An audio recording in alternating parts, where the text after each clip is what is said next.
Roads diverged in a yellow wood, and sorry I could not travel both. And be one traveler, long I stood, and looked down one as far I could, to where it bent in the undergrowth. Then took the other, just as fair, and having perhaps the better claim, because it was grassy and wanted wear, though as for that the passing there had warned them really about the same. And nothing that morning equally lay, and leaves no step had trodden black. Oh, I kept the first for another day, yet knowing how way leads on to way, I doubted if I should ever come back. I shall be telling this with a sigh, somewhere ages and ages hence. Two roads diverged in a wood, and I took the one less traveled by, and that has made all the difference.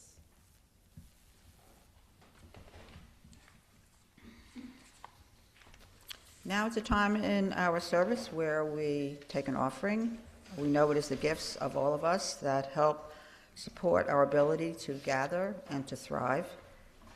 For those attending in person, we will pass a collection plate. If your offering is part of your pledge, we strongly urge you to put in an envelope and indicate that so we make sure that we record it properly. For those online, links and instructions we posted in the chat. You can mail us a check or donate through PayPal. On the website, please give us generously as you can. Our offerings will be gratefully received.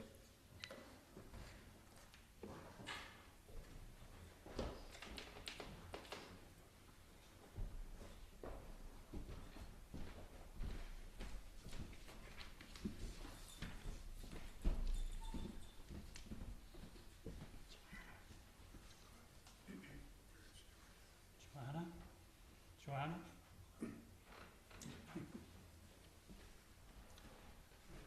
This side.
Thank you, choir. I'd say it's the right song for today. Thank you very much. Now let's see if we can top the choir and join us in singing hymn number 168. One more step. You'll find it in your gray hymnal, and please stand as you are able.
Hello again.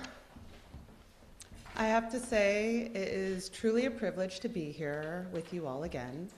I'll be honest, when churches bring me back, I'm always a little surprised. I figure it's because you like the fact that I preach very fast, so we get on to community time a little bit quicker. The world does demand so much of us, so I appreciate that you take the time to be with me. And we'll get to coffee time soon enough. Now, I will say some of you are kind enough to come up to me afterwards and tell me that you actually like what I have to say. It means the world to me, as I try not to make you sit through anything I wouldn't want to sit through. So today, I hope what we explore resonates for you, and if it doesn't, like I said, I talk fast, so we will get through the thickets in no time. We had just heard Robert Frost's "The Road Not Taken." It's a poem we usually see on graduation cards or on inspirational posters, often used to celebrate individuality. But lately, it hasn't felt like an inspirational poem to me. It's felt more like a judgment. We are living in a time of crossroads. It feels like a world of constant divergence. We are forced to ask ourselves daily, which path do I take? Which path keeps my family safe? Which path makes the world safer for my neighbors?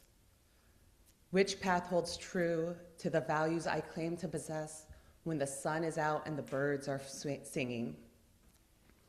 Are any of these even the same path? There are so many choices and so many directions, and we are so hyper-aware that every single step has an impact on our lives and the lives of people we may have never met. And let's be real, it's not easy, and it's not fair. And it doesn't feel fair because it's not fair. It's not fair that we have to make choices based on the sheer survival of our neighbors or our values. We stand at the fork in the road looking at the undergrowth, trying to see where the bend goes, but the foliage is too thick. We become paralyzed. When we are paralyzed by fear or frustration, it's so easy to take the quiet, well-trodden path, the path of complacency, the path of turned eyes. We take the road where we don't have to feel quite so much, because feeling is heavy. In our society, we are taught to keep our emotions small. All of us. We are told to keep them in neat, tidy boxes, all in a row. We are told that good people are calm, rational people are stoic, and spiritual people are peaceful. We've turned emotions like rage into dirty words. Rage is not a word that comes to mind when we think of hopeful emotions or emotions that are good. We often think of rage with the same blanket assumption that we do wildfires, something that only destroys, leaving nothing but ash. We think of it as the opposite of progress. Yet, much like a wildfire, rage can actually be a catalyst, an emotion that helps us to look down the path of thickets and say, burn it down, burn through all that is no longer needed or helpful, all that is toxic, all that stands in the way of a just world, leaving us, though, with a richer soil for that new life to grow upon. Think of the civil rights movement. Think of Malcolm X. He didn't talk about being upset. He spoke of a righteous rage. He famously said, "Usually when people are sad, they don't do anything. They just cry over their condition. But when they are angry, they bring about a change."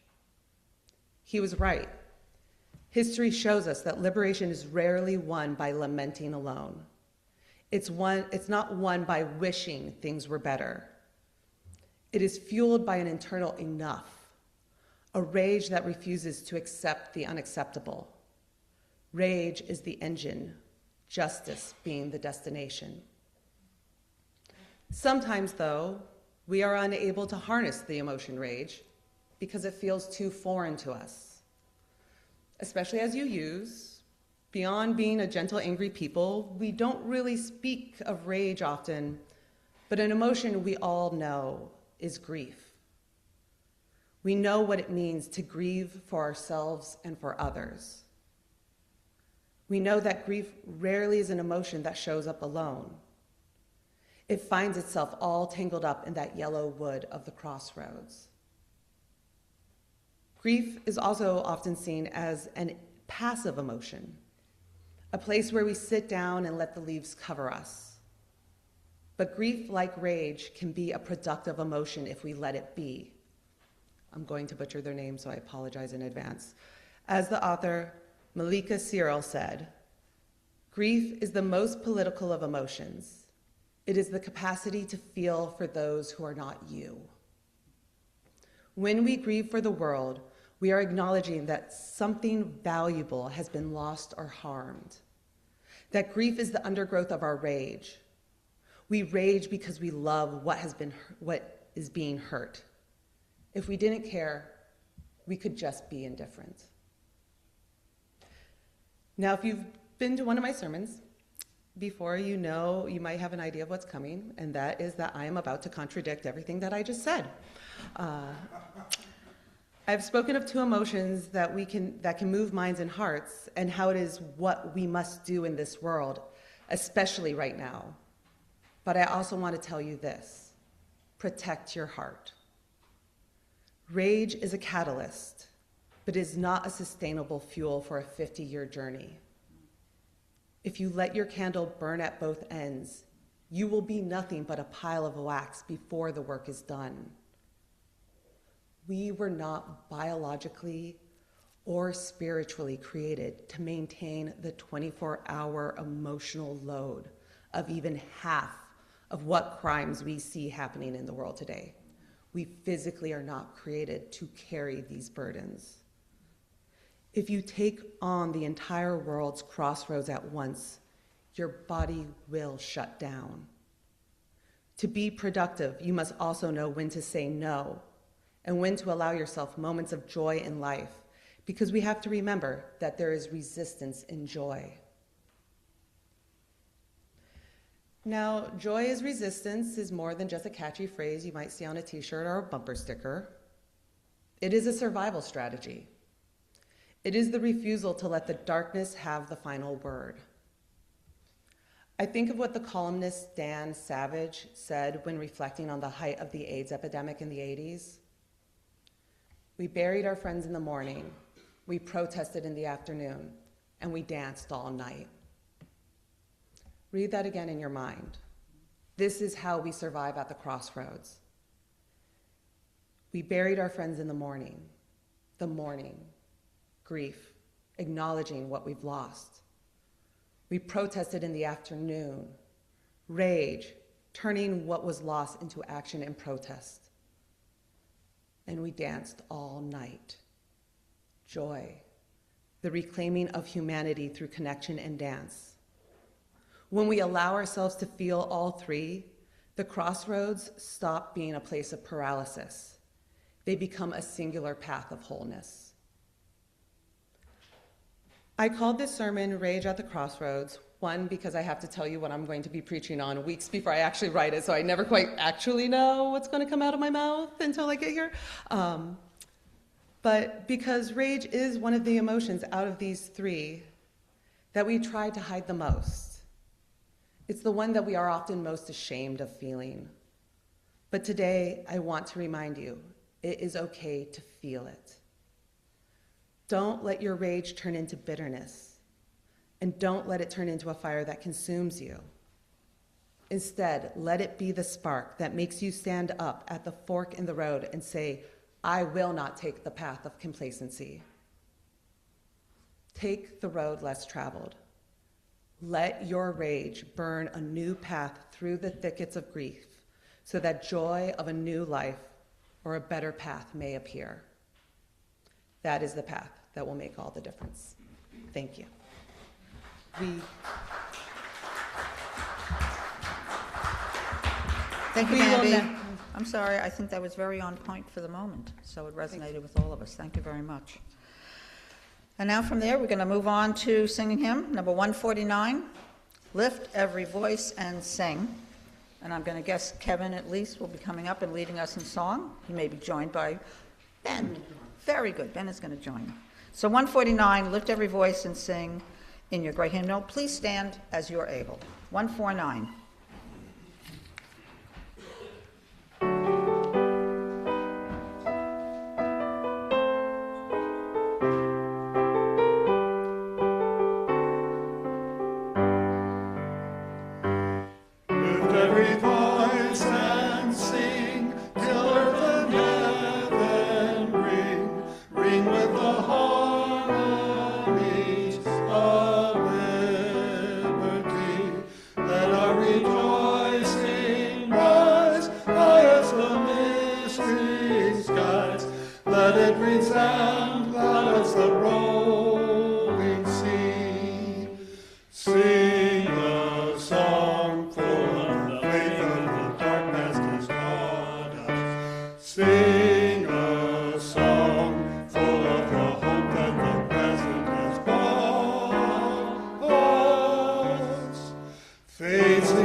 Bitter the chasing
A rousing anthem indeed.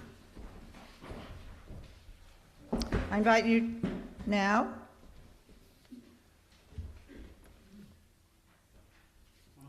yeah.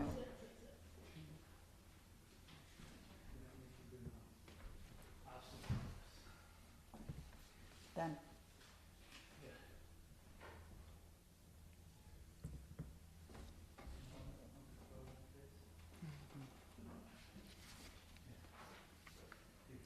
Now, I invite you to join me in extinguishing our chalice, keeping an eye on Kevin.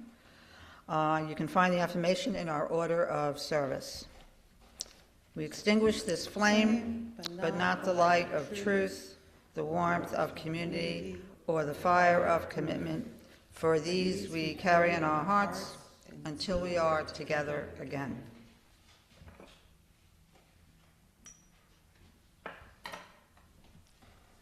Now, I will say the closing words I chose are also an extinguishing, so we'll just imagine that happening all over again.